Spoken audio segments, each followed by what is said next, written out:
আসসালামু আলাইকুম। প্রিয় দর্শক, রাজনৈতিক সমীকরণ কখন কোন দিকে মোড় নেয় নিশ্চয়ই আমরা কেউ নিশ্চিত করে বলতে পারি না। এবং এই মুহূর্তে যে বড় রাজনৈতিক দলটি বিএনপি, তাকেও কি শেষমেশ অস্তিত্ব রক্ষার লড়াইয়ে নামতে হচ্ছে? এমন প্রশ্ন আমাদের অনেকের মধ্যে উঠতেই পারে। দলটির স্থায়ী কমিটির সদস্য সালাউদ্দিন আহমেদ বার্তা সংস্থা ইএনবিকে যে সাক্ষাৎকার দিয়েছেন, সেখান থেকে আমাদের এরকম অনেকটা মনে হতেই পারে।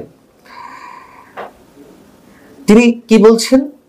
ইউএনবিকে সালাউদ্দিন আহমেদ বলছেন, দীর্ঘদিনের রাজনৈতিক মৃত্যু জামাতে ইসলামীর সঙ্গে নতুন করে নির্বাচনী জোট করার ন্যূনতম কোনো সম্ভাবনা নেই। তবে তিনি ইঙ্গিত দিচ্ছেন, নির্বাচনী তফসিল ঘোষণার আগ পর্যন্ত নতুন যে দলটি কিংস পার্টি এনসিপির সঙ্গে আলোচনার সুযোগ রয়েছে, সব ধরনের দরজা খোলা রয়েছে। সালাউদ্দিন আহমেদ বলছেন যে বিএনপি এখন মূলত যেসব রাজনৈতিক দলের সঙ্গে জোট ও সম্ভাব্য জাতীয় সরকার গঠনে মনোযোগী, যারা একযোগে চলমান আন্দোলন ও গণতান্ত্রিক সংগ্রামে অংশ নিচ্ছে, এবং এই মুহূর্তে এর বাইরে তারা অন্য কিছু আর ভাবছে না। তার মানে কি? তাহলে আমরা ধরে নিতে পারি যে এনসিপির সঙ্গে আলোচনার সুযোগ রয়েছে, জোট গঠনের সম্ভাবনা রয়েছে। জামাতের সঙ্গে তাদের জোট হচ্ছে না এবং জামাত তো এখন তুমুলভাবে তাদের বিরোধী।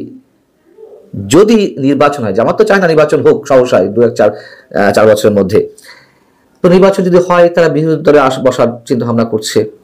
এদিকে জামাত বা এনসিপির পক্ষ থেকে এরা আগে তারেক রহমানের কাছে প্রস্তাব গিয়েছিল আসন ভাগাভাগি, তিনি প্রস্তাব নাকচ করেছিলেন। এরকম একটি তথ্য আমি আপনাদেরকে জানিয়েছিলাম আরো 5-6 মাস আগে। তখন যদিও তারেক রহমান ফিরিয়ে দিয়েছিলেন, কিন্তু এখন তাকে ভাবতে হচ্ছে জোট করার। এবং যেহেতু জামাতে ইসলামী নেই, থাকছে না, অন্যান্য ইসলামী দলগুলো না থাকার সম্ভাবনা খুব বেশি। হেফাজতে ইসলামের বা তাদের যে রাজনৈতিক দল, এক অর্থে বলা যেতে পারে খেলাফত মজলিস, এরকম কয়েকটি ছাড়া অন্য রাজনৈতিক দলগুলো, ইসলামপন্থী রাজনৈতিক দলগুলো বিএনপির সঙ্গে আসবে না, তার মোটামুটি ভালো একটা সিমটম আমরা পেয়েছি। যেমন ইসলামী আন্দোলন বা চরমোনাই পীরের যে দল, তাদের পক্ষ থেকে তারেক রহমান সম্পর্কে কি ধরনের ভয়ঙ্কর মন্তব্য করা হয়েছে আমরা জানি। তুমুল বিরোধিতা করা হচ্ছে বিএনপির। সেই জায়গা থেকে এনসিপির সঙ্গে জোট গঠনের সম্ভাবনা রয়েছে। প্রশ্ন হচ্ছে যে প্রধানতম রাজনৈতিক দলটি এই মুহূর্তে অনেক বড় একটি রাজনৈতিক দল, তার অবস্থা কি ক্রমান্বয়ে এতটাই সঙ্গীন, এতটাই করুণ হচ্ছে যে তাকে এনসিপির মতো দলের সঙ্গে জোট গঠনের চিন্তা ভাবনা এই মুহূর্তে করতে হচ্ছে? এবং এনসিপির সঙ্গে জোট বেঁধে তার লাভটা কি? কেন এনসিপিকে নিয়ে শেষমেশ ভাবতে হচ্ছে?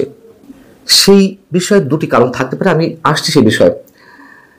তার আগে আরো একটু মনে করিয়ে দিই যে এই মুহূর্তে বিএনপির তো যদি নির্বাচন হয় এককভাবে ক্ষমতা যাওয়ার সম্ভাবনা এখনো পর্যন্ত যথেষ্ট পরিমাণ রয়েছে। 5 আগস্টের পরে যদি কোনো নির্বাচন হতো 3 মাসের মধ্যে, অবশ্যই বিএনপি 200 থেকে 230, 40, 50টা আসন পেত। অস্বাভাবিক ছিল না। এখন নির্বাচন হলে কি সেটি হবে? নিশ্চয় না।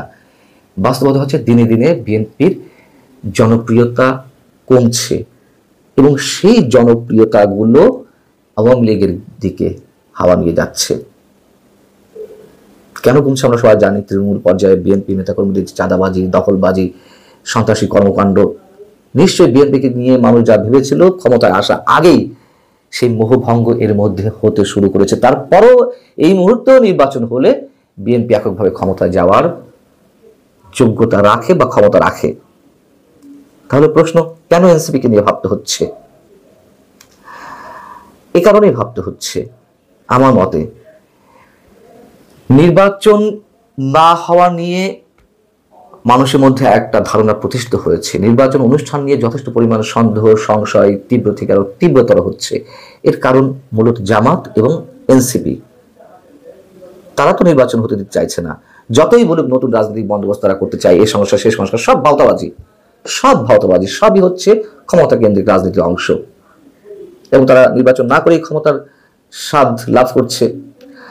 এখন যদি এনসিপিকে জোট সঙ্গী করে তাদের বিশেষ কয়েকটি আসন, সেটি হতে পারে 30, 40, 50টি, এরকম কয়েকটি আসন ছেড়ে দিয়ে যদি নির্বাচনটা নিশ্চিত করা যায়, বিএনপি মনে করছে সেটাই ভালো, সেটাই উত্তম।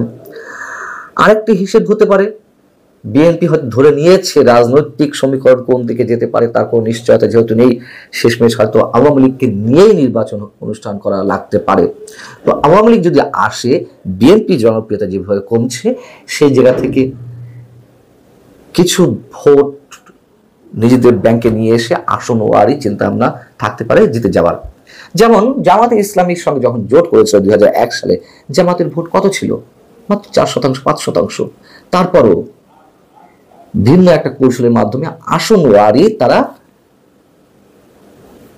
তো 216টা বা এই ধরনের একটা আসন পেল, এরকম একটা সংখ্যায়।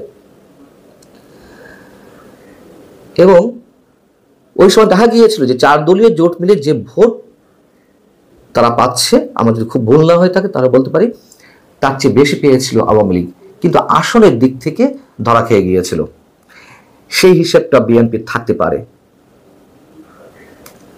কিন্তু প্রথমেই বলছে যে বিএনপির অবস্থা ক্রমান্বয়ে এতই করুণ হচ্ছে। কেন করুণ হচ্ছে? কেন বিএনপি নির্বাচনটা আদায় করতে পারলো না তারা এককভাবে ক্ষমতায় যাওয়ার জন্য? তাদের কৌশলে অনেক ভুল রয়েছে, বারবার ফাঁদে পা দিচ্ছে, এবং এই কথাগুলো আমরা ক্রমান্বয়ে ক্রমশ সবসময় বলে আসছি। এবং তারা যে বিপদগ্রস্ত সেটা দিনে দিনে অনেকখানি নিশ্চিত হচ্ছে। সালাউদ্দিন আহমেদ সমস্যার বিষয়ে একটি চমৎকার মন্তব্য করেছেন, যদি এ ধরনের মন্তব্য তারা বেশ কিছুদিন ধরে করে আসছে। তিনি বলেছেন, জাতীয় ঐকমত্য কমিশনের যে আলোচনা, এটা একেবারে অপ্রয়োজনীয়ভাবে দীর্ঘ করা হচ্ছে। যুক্তিসঙ্গত সময়ের মধ্যে এটি শেষ করা উচিত। বাস্তবতা এটাই যে এই সমস্যা নাটক চলছে, এটা সেফ মানুষের সঙ্গে প্রতারণা করা হচ্ছে সময় ক্ষেপণের জন্য। এর বাইরে তো কত ধরনের কথিত সমস্যা হয়ে যাচ্ছে। সরকার নিজের মতো করে নানান সিদ্ধান্ত নিচ্ছে। এইসব সিদ্ধান্ত নেওয়ার জন্য কি সেগুলো সংস্কারের মধ্যে ফেলা হয়েছিল? নিশ্চয়ই না, করে যাচ্ছে একের পর এক। সবশেষে আর একটা কথা বলি, তত্ত্বাবধায়ক সরকার সম্পর্কেও সালাউদ্দিন আহমেদ আবারও একটি ইঙ্গিত দিয়েছেন। তিনি বলছেন, তত্ত্বাবধায়ক সরকার পদ্ধতি কার্যকরভাবে পুনঃপ্রতিষ্ঠিত হয়েছে, এখন শুধু সুপ্রিম কোর্টের রিভিউ রায়ের অপেক্ষা। আমরা আশাবাদী যে আপিল বিভাগ রিভিউ আবেদনের পক্ষে ইতিবাচক রায় দেবে। এবং পরবর্তীতে বলছেন, বাংলাদেশের জনগণ একটি নিরপেক্ষ তত্ত্বাবধায়ক সরকারের অধীনে জাতীয় নির্বাচন চায়। তার মানে কি ডক্টর মোহাম্মদ ইউনূস সরকারের অধীনে বিএনপি আসলে নির্বাচন চায় না? তারা বুঝেই গেছে ডক্টর মোহাম্মদ ইউনূস সরকার নির্বাচন দেবে না, বুঝেও তারা নানান সময় নানান ধরনের ট্রাপে পা দিচ্ছে, এবং এটি হওয়ার যথেষ্ট সম্ভাবনা রয়েছে। এবং আমাদের অনেকের কাছে মনে হয় ডক্টর ইউনূস, আমি তো শুরু থেকে বলে আসছি, ডক্টর ইউনূসের অধীনে কোনো নির্বাচন হওয়ার সম্ভাবনা খুবই কম, খুবই কম। তিনি চেষ্টা করছেন পশ্চিমা এজেন্ডা বাস্তবায়নের জন্য এবং নির্বাচন প্রলম্বিত করতে, নির্বাচন না করে যতদিন ক্ষমতায় থাকা যায়। এই কথা এখন উজ্জ্বল দিবালোকের মতো সত্য। এবং তিনি যে নিরপেক্ষতা হারিয়েছেন, তার অধীনে নিরপেক্ষ নির্বাচন হতে পারে না, সেটিও প্রতিষ্ঠিত হয়েছে। অতএব তার অধীনে নির্বাচন হওয়ার কোনো কারণই নেই। এবং আন্তর্জাতিক যে খেলাগুলো চলছে আমাদের জাতীয় রাজনীতির সঙ্গে, সেই জায়গা থেকেও আমরা বলতে পারি কখন কি হয়, কার অধীনে কি নির্বাচন হয়, কে আসলে ক্ষমতায় যায় কাকে নিয়ে, তার কোনো নিশ্চয়তা অন্তত এই মুহূর্তে বলা যাচ্ছে না। দুদিন আগেও হয়তো বলা যাচ্ছিল। ভালো থাকুন সবাই, আল্লাহ হাফিজ।